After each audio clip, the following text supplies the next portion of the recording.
হুজুর, ওই পাশের গ্রামে একজন লোক খাজনা দেয় নাই। মাফ করে দিলাম। কেন হুজুর? 5 মাস ধরে বাকি আছে, কি করব? সব মাফ। কেন হুজুর? আমি এখন তামুক সেবন করছি।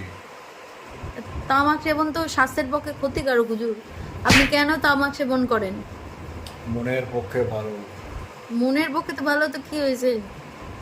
আপনি এরকম ভাবে তামাক সেবন করতেছেন, এটি সবাই যদি, আপনি হচ্ছেন মান্যগণ্য ব্যক্তি, হ্যাঁ, গ্রামের একজন প্রধান, আপনি আপনি ওই যদি জন্যই তো তামাক করি। সেবন করেন, তাহলে আমরা দেখে কি করব? তোমরাও করো। খাজনা কি করব?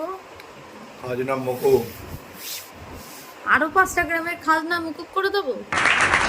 তাহলে এরকম করে আপনার জমিদারি চলবে কি করে হুজুর? আমি তো রাজা সাজতে আসিনি, তাহলে রাজা হতে এসেছি। সত্যি